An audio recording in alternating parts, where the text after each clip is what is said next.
Good morning students. आज का हमारा टॉपिक है बोर मॉडल की कमियां। हमने पिछली क्लास में बोर मॉडल को डिस्कस किया था। आज हम पढ़ेंगे बोर मॉडल की कमियां। तो देखो, सबसे पहले उसकी कमी थी,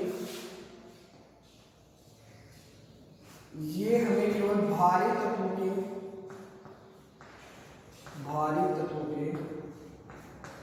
स्पेक्ट्रम की व्याख्या नहीं कर सका। स्पेक्ट्रम की व्याख्या नहीं कर सका।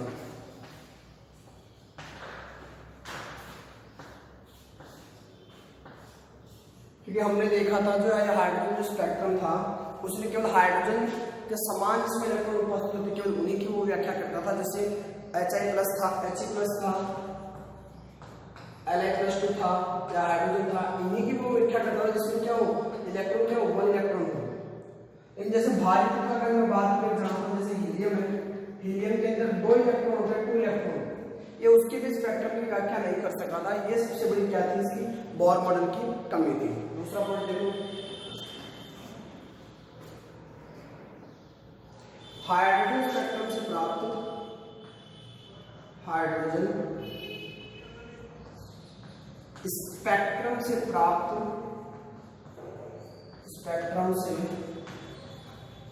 प्राप्त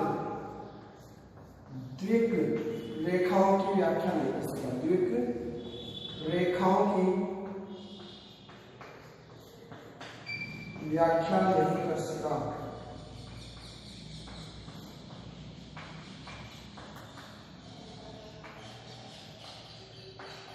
हाइड्रोजन स्पेक्ट्रम में तो 2 पास क्या मिलती है, लाइन मिलती है, उनकी व्याख्या क्या नहीं कर सका था।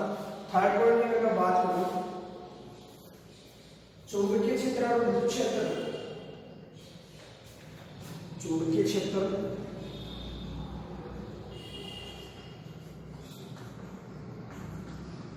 आप पढ़ते हो इसमें जीमान प्रभाव व विद्युत क्षेत्र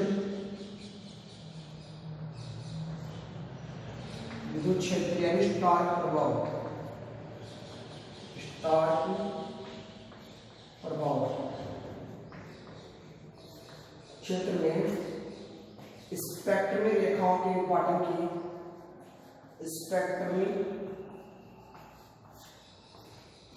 रेखाओं के इंपॉर्टेंट की व्याख्या नहीं कर सका। रेखाओं की इंपॉर्टेंट की व्याख्या नहीं कर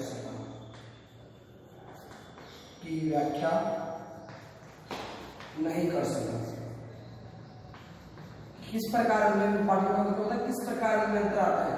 जैसे मान लीजिए है इंपॉर्टेंट क्यों हो रहा है, बीच में जगह क्यों आ रही है या फिर नहीं आ रही है, इस चीज स्पष्ट नहीं कर पाए। उन्होंने विद्युत क्षेत्र और चुंबकीय क्षेत्र दोनों के अंदर देखा। तो अभी देखो हमने 3 पॉइंट पढ़े। ये अपने हाइड्रोजन था जो ये हमारे बोर मॉडल जो था वो बाहरी तत्वों के लिए क्या नहीं कर पाया, उनके स्पेक्ट्रम की व्याख्या नहीं कर पाया, क्योंकि ये केवल हाइड्रोजन और हाइड्रोजन के समान इलेक्ट्रॉन रखने वालों की ही क्या करता था स्पेक्ट्रम रेखाओं की व्याख्या करता था। सेकंड हमने देखा कि हाइड्रोजन स्पेक्ट्रम में प्राप्त द्विक रेखाओं की व्याख्या नहीं कर सका, पास 2 रेखाएं मिलती है, इस चीज को अच्छे से समझा नहीं सका था। और अगर चुंबकीय क्षेत्र और विद्युत क्षेत्र में बात करें स्पेक्ट्रम रेखाओं की विपाटन की, वही उसमें द्विक बनता है, त्रिक बनता है, सिंगल बनते हैं, सिंगल लाइन आती है, डबल आती है, ट्रिपल आती है, इस चीज को समझा नहीं सका। चौथा अगर मैं बात करूं, यह परमाणु के रासायनिक आबंधन द्वारा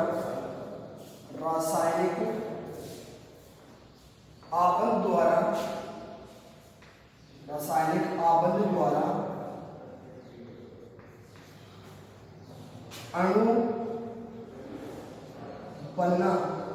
बनने को नहीं समझा सका।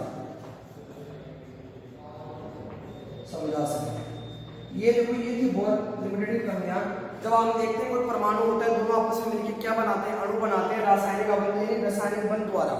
ये इस बात को स्पष्ट नहीं कर पाया वो किस प्रकार आपस में जुड़ते हैं और किस प्रकार वो अणु का निर्माण करते हैं, ये भी क्या नहीं बता पाया, बोर नहीं बता पाया। ये थी हमारी बोर की कमियां। अब हम आगे चलते हैं नेक्स्ट।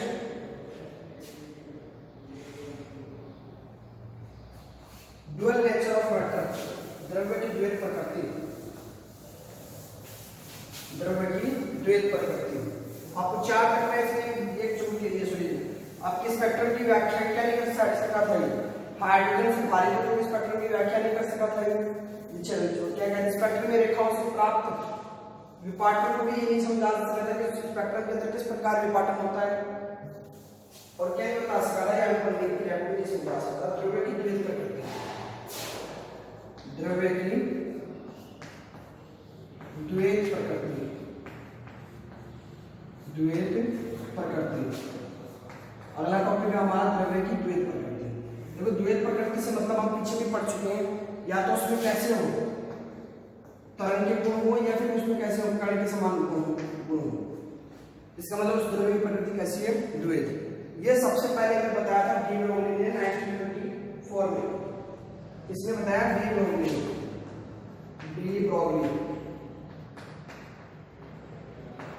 1924 में। देखो इन्होंने क्या कहा, जो कण होते हैं आपके, इन्होंने कहा जो फोटोन की ऊर्जा होती है ना, इन्होंने कहा फोटोन की, इन्होंने बताया फोटोन फोटोन की तरह इलेक्ट्रॉन में, फोटोन की तरह इलेक्ट्रॉन में संवेग व एक तो उसमें क्या होता है, मोमेंटम होता है किसमें, इलेक्ट्रॉन में। दूसरा उसमें क्या होता है, तरंग दैर्ध्य होती है। इन्होंने कहा जिस प्रकार हमने देखा था लाइट के अंदर जो हमारा प्रकाश था, उस फोटोन के अंदर भी क्या होता था, संवेग और तरंग दैर्ध्य होती थी। तो ये कहता है उसी की तरह इलेक्ट्रॉन में क्या होते हैं, संयोग में तरंग दैर्ध्य होती है। फिर इसने कहा कि देखो इन्होंने आपस में संबंध बताया, इन्होंने क्या किया, संवेग, इलेक्ट्रॉन का संवेग व तरंग दैर्ध्य में संबंध बताया।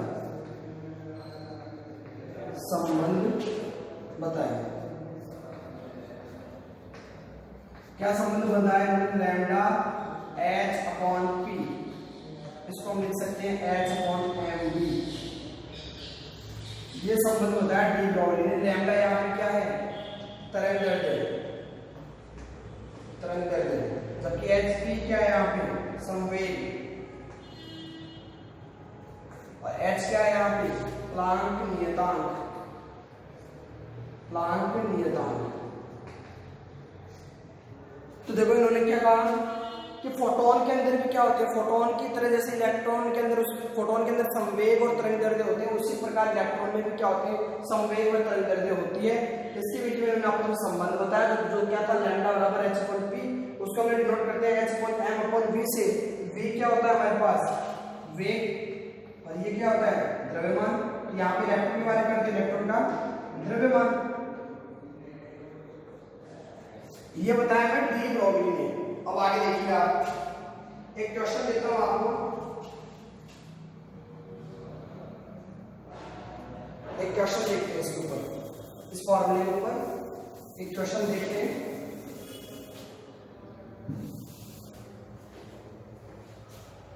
जीरो पॉइंट एक किलोग्राम और 10 मीटर पर सेकेंड के वेग से गति कर रही गेंद से गति कर रही गेंद का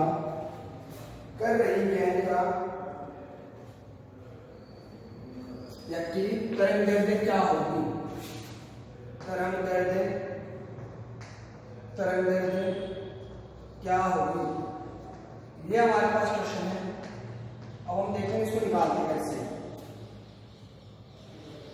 देखो हमारे पास फॉर्मूला ये था, लैम्डा बराबर h/p, ठीक है। देखो हमारे पास फॉर्मूला लैम्डा बराबर h/mv। h हमारे पास क्या होता है, 6.626 × 10⁻⁻34। ये वैल्यू हम जानते हैं इसकी होती है, प्लांक नियतांक की। m हमारे पास क्या गिवन है, 0.1 kg। अब आगे देखिए, ये आ गया आपके पास 0.1 और मीटर पर वेग कितना है आपके पास, वेग है 10 मीटर पर सेकंड इंटू 10। अब आप इसको सॉल्व करोगे आपके पास क्या आ जाएगा 6.626 इंटू 10 की पावर माइनस 34। क्या आ जाएगा 6.626 इंटू 10 की पावर माइनस 34। ये आपने क्या निकाल दिया, क्या निकाल दिया, तरंग दैर्ध्य निकाल दिया। अब देखो एक एग्जांपल और देता हूं, ये तो इस प्रकार आप इस फॉर्मूले से निकाल लोगे। दूसरा एग्जांपल देखिए आप,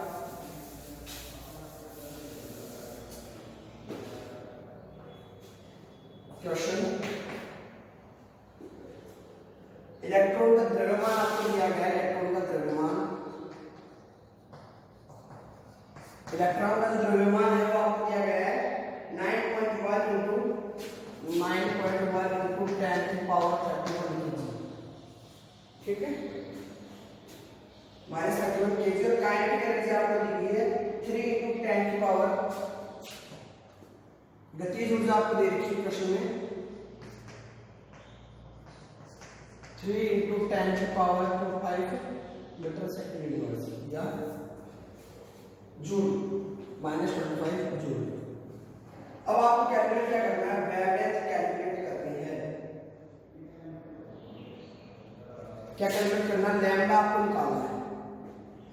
अब आप देखिए आपके पास फॉर्मूला क्या था, लैम्डा बराबर h/p या फिर हम कह सकते हैं h/mv। हमारे पास m क्या है, गिवन है, h की क्या हमें पता है 6.26 into 10 की पावर माइनस 34, लेकिन हमें यहाँ पे v पता नहीं है, हमें यहाँ पे v कैलकुलेट करना पड़ेगा, पहले निकालना पड़ेगा। तो v निकालने के लिए हमारे पास गतिज ऊर्जा क्या दे रखी है, गतिज ऊर्जा का फॉर्मूला क्या होता है, हाफ mv²। अब हाफ mv² क्या आ जाएगा, हाफ mv² इसके बराबर है 3 इंटू 10 की पावर माइनस 25। ये आ गया। अब देखिए आप, अब आपको क्या निकालना है, यहाँ पे v निकालना है। मेरे पास यहाँ पे v² रख देता हूँ, ठीक है, 3 इंटू 10 की पावर माइनस 25। फिर यहाँ पे क्या आ जाएगा, m/d 1/4 ऊपर क्या चल जाएगा 2, नीचे क्या आ जाएगा m। अब आप देखिए जैसे आप इस स्क्वायर को हटाएंगे इसमें क्या आ जाएगा 1/2।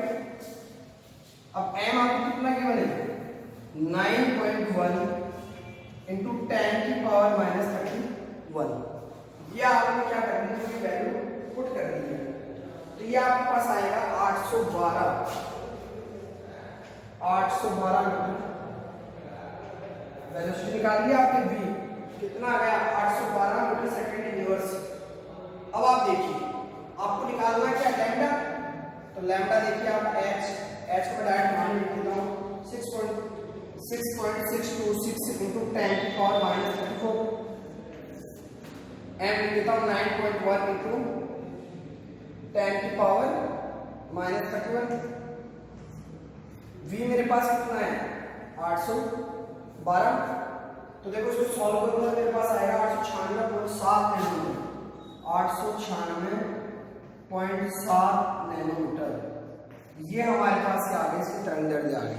क्या कुछ नहीं है, हमें पता था जो आपका तरंग दैर्ध्य होता है वो h/mv के बराबर होता है। हमारे पास h दिया गया था, mv दिया गया था, हमारे पास v नहीं था, लेकिन हमें गतिज ऊर्जा दी गई थी। गतिज ऊर्जा की सहायता से हमने क्या निकाल दिया, v निकाल लिया। फिर हमने v का मान कहाँ पुट कर दिया, यहाँ पे पुट कर दिया। v का मान रखने पर फिर हमने सॉल्व किया तो हमारे पास ये आ गया तरंग दैर्ध्य। इसका एक एग्जांपल और देख लीजिए आप लास्ट,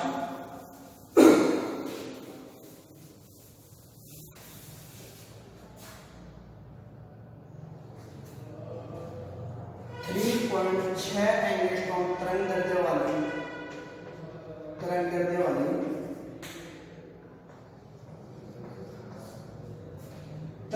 लंबाई वाले फोटोन की लंबाई वाले एक फोटोन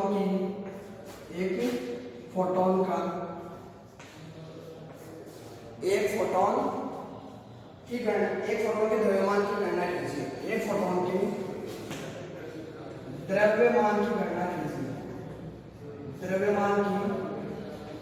गणना कीजिए। अब यहाँ पे आपको क्या कैलकुलेट करना है, द्रव्यमान निकालना है आपको, और आपके पास दिया गया है तरंग भी दिया गया है आपके पास, यानी लैम्डा तो आपके पास क्या लिखा है 3.6 एंगस्ट्रॉम, मीटर में कन्वर्ट करूंगा तो कितना आ जाएगा 3.6 × 10⁻⁻10 मीटर। ठीक है, अब आप देखिए यहाँ पे आपको क्या देगा, फोटोन का द्रव्यमान कैलकुलेट करना है, तो कैसे करोगे आप देखिए। अब आपको ये ध्यान में रखना होगा फोटोन का वेग, फोटोन का वेग, फोटोन का वेग किसके वेग के बराबर होता है, प्रकाश के वेग के बराबर होता है आपके, तो लिख दीजिएगा यहाँ पे प्रकाश के वेग की, यानी जब आप बात कर रहे हैं फोटोन के वेग की किसके इक्वल होता है, प्रकाश के वेग की, तो हमारे पास क्या गिवन है, वेग भी गिवन है, v कितना है हमें पता है 3 × 10⁸ मीटर क्लास में आपको बता चुका। अब देखिए आपके पास फॉर्मूला क्या है, लैम्डा बराबर h/mv, h आपको पता है प्लांट नियतांक होता है, इसकी वैल्यू होती है 6.26 × 10⁻⁻34 अपॉन m आपके पास गिवन है, m तो आपको निकालना है, m मैं यहां ले जाता हूं, ये लीजिए m और लैम्डा कहां गया नीचे, तो लैम्डा कितना है आपके पास 3.6 × 10⁻⁻10 मीटर, ये हमने एंगस्ट्रॉम से किसमें कन्वर्ट किया है, इसको मीटर में कन्वर्ट किया है। फिर आगे देखिए आपके पास क्या दे रखा है, v दे रखा है 3 × 10⁸। इस प्रकार आप वैल्यू पुट करोगे, जब आप इसको सॉल्व करोगे तो आपके पास आएगा 6.135 × 10⁻29, ये आपके पास सॉल्यूशन आ जाएगा। ये था हमारा आज का क्या, डी ब्रॉगली हमने पढ़ा, ड्यूअल नेचर पढ़ी, यानी द्रव्य की द्वैत प्रकृति हमने पढ़ी। द्वैत प्रकृति का मतलब था उसमें तरंग प्रकृति के भी गुण होते हैं और कण प्रकृति के भी गुण होते हैं। उन्होंने क्या कहा, जैसे ही फोटोन के अंदर तरंगदैर्ध्य और संवेग होती है, वैसे इलेक्ट्रॉन के अंदर भी क्या होती है, तरंगदैर्ध्य भी होती है और संवेग भी होती है। फिर उन दोनों में उन्होंने संबंध बताया, लैम्डा बराबर h/p, और p जानते हैं क्या होता है, mv होता है। तो इसके अनुसार हमने फॉर्मूले के ऊपर ये 3 क्वेश्चन लिखे। आज के लिए इतना ही, बाकी हम करेंगे नेक्स्ट क्लास में। Thank you.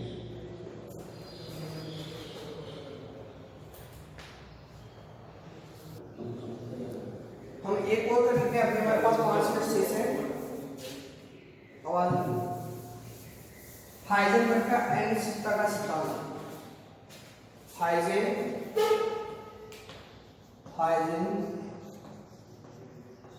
का अनिश्चितता का सिद्धांत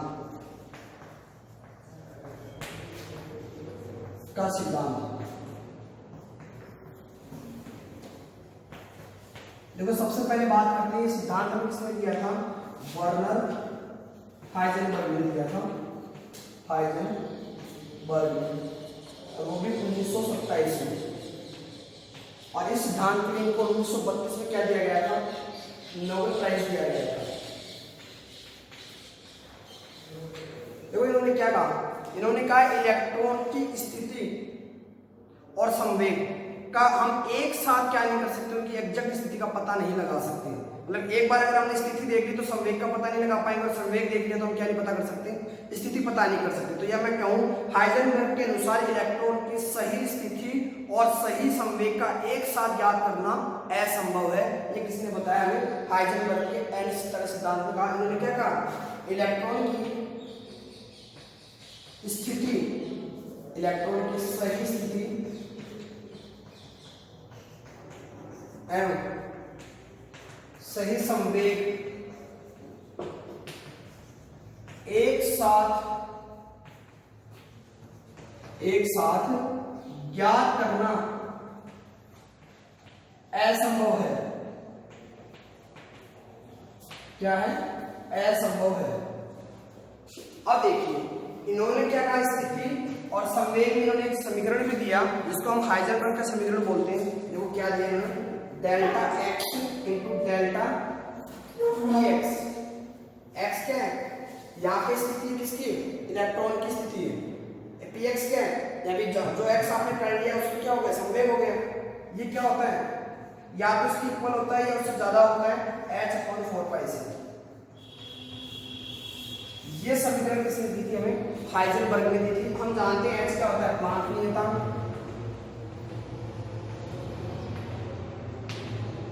और डेल्टा x होती है स्थिति में अनिश्चितता, स्थिति में अनिश्चितता। और ये क्या हो जाएगी, संवेग में अनिश्चितता।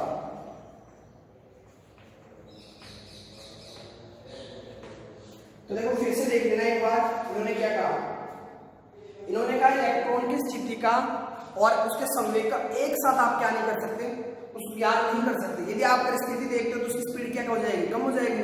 मान लीजिए मैं यहाँ खड़ा हूँ तो आप मेरी स्पीड थोड़ी बता सकते हो, स्पीड कहाँ है, मैं खड़ा हूँ यहाँ पे, जैसे ही मैं चलने लगा तो आप मेरी स्थिति नहीं बता सकते मैं कहाँ खड़ा हूँ।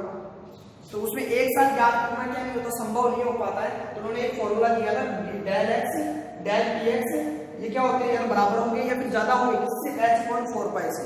अब आप जानते हो p बराबर हमने पढ़ा था m भी होता है पिछले अभी डी ब्रोगली के समीकरण में हमने, तो यहाँ लिख सकता हूँ मैं डेल्टा एक्स, डेल्टा p की जगह क्या लिख दूंगा mvx, ठीक है, ये किसके इक्वल आ जाएगा, h/4 यदि मैं यहाँ पे क्या निकालना चाहूँ, यहाँ पे मैं x निकालना चाहूँ तो x क्या आ जाएगा मेरे पास, h/4 mv del m vx, ये ऊपर था इधर लेंगे तो नीचे क्या आ जाएगा, डिवाइड में आ जाएगा। नहीं, इस प्रकार हम क्या कर सकते हैं, यहां से क्या निकाल लेते हैं, स्थिति में अनिश्चितता निकाल लेते हैं इससे। अब अगर हमें संवेग में निकालना हो तो क्या करेंगे, डेल्टा पी एक्स ले लेता हूं मैं यहां से। देखो अगर मुझे ये निकालना है तो क्या करूंगा, ये नीचे ले जाऊंगा उधर, तो क्या आ जाएगा इसमें h/4 बैलेंस। इससे मैं क्या निकाल सकता हूं, संवेग में अनिश्चितता निकाल सकता हूं। ये था हमारा हाइजेनबर्ग का अनिश्चितता का सिद्धांत, ये वर्नर हाइजेनबर्ग ने दिया था और इन्होंने क्या कहा था, ये 1927 में दिया था। 1932 में इनके लिए इनको क्या मिला था, नोबेल प्राइज मिला था। इन्होंने कहा इलेक्ट्रॉन की स्थिति है सही संवेग का एक साथ ज्ञात करना असंभव है। फिर इन दोनों का संवेग में और स्थिति में इन्होंने एक संबंध डेराइव करके एक समीकरण दिया है, वो समीकरण ये थी। इससे हम क्या ज्ञात कर लेते हैं, स्थिति की अनिश्चितता और संवेग की अनिश्चितता।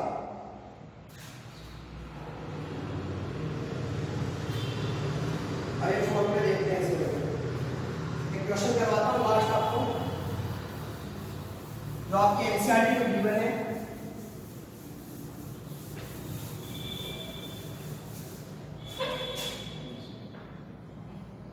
एक गोल्फ की गेंद का द्रव्यमान, एक गोल्फ की गेंद का द्रव्यमान, गोल्फ की गेंद का द्रव्यमान 40 ग्राम आपको प्रश्न में दिया गया है। आपका क्वेश्चन पूरा क्या है, और गति कितनी है इसकी, गति आपके पास 45 मीटर सेकंड तथा गति कितनी है इसकी 45 यानी 45 मीटर पर सेकंड की स्पीड है इसकी। अब आगे देखिए आप, ये पूछना क्या चाह रहा है, यदि गति को 2% यथार्थता के अंदर मापा जाता है, यदि गति को 2% यथार्थता के अंदर मापा जाता है, बताऊंगा यथार्थता के अंदर मापा जाता है, तो लास्ट आपसे पूछता है स्थिति के बारे में। क्या पूछेगा आपसे, तो स्थिति में अनिश्चितता की गणना कीजिए। तो स्थिति में अनिश्चितता की गणना कीजिए, अनिश्चितता की गणना कीजिए।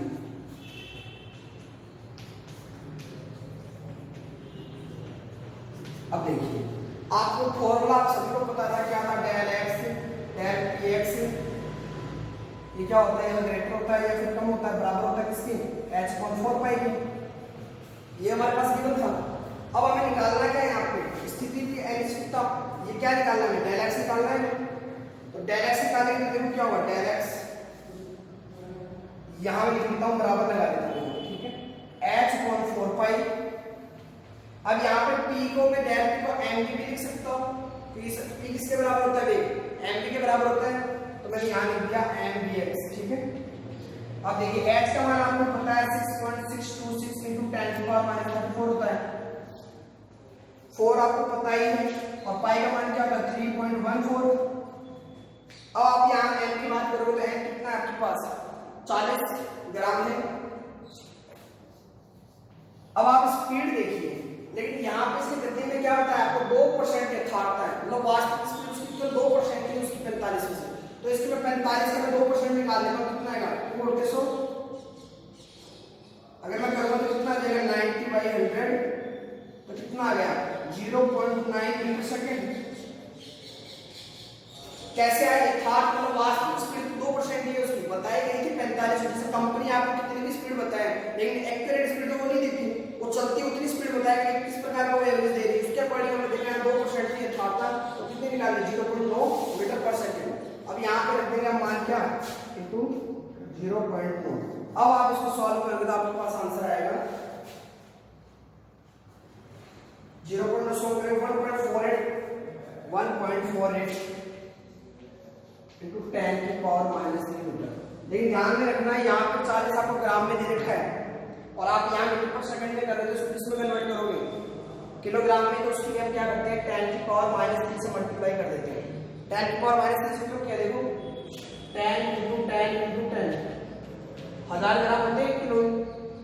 अब मैंने नीचे अगर मैं 1000 से भाग दे देता हूँ 40 को तो मेरे पास क्या आ जाता है किलो में आ जाता है। तो इसको मैं ऊपर ले गया मैंने क्या कर दिया 10 की पावर -3 कर दिया इसको। तो इस प्रकार हम क्या कर लेते हैं कैलकुलेट कर लेते हैं क्या हाइजेनबर्ग का अनिश्चितता के सिद्धांत के अकॉर्डिंग स्थिति में अनिश्चितता। यदि यहाँ पे हमारे पास ये गिवन होता और हमसे संवेग में अनिश्चितता पूछ लेता तो हमें संवेग में क्या नहीं देता फिर हमें स्पीड नहीं देता ना ही हमें द्रव्यमान देता है। तो हम क्या कर लेते हैं संवेग में मान लीजिए आपके पास ये दोनों दिया था आपको तो ये दे देता आपके पास कितना 1.48 into 10 की पावर -3 तो फिर आप क्या करते हैं ये जो फॉर्मूला था इसमें क्या कर लीजिए वो वाला मान यहाँ रख देते उसको नीचे ले जाते इसकी और फिर आप सॉल्व कर देते तो आपके पास क्या आ जाता संवेग की स्थिति में अनिश्चितता। इसमें निकाल लेते संवेग की अनिश्चितता आप कैलकुलेट कर लेते। अभी आपने क्या कैलकुलेट किया स्थिति की अनिश्चितता। ये हमारे थे नियम 2 डी ब्रोगली पढ़ लिया हमने और दूसरा सिद्धांत कौन सा पढ़ लिया हाइजेनबर्ग का अनिश्चितता का सिद्धांत। बाकी नेक्स्ट क्लास में थैंक यू।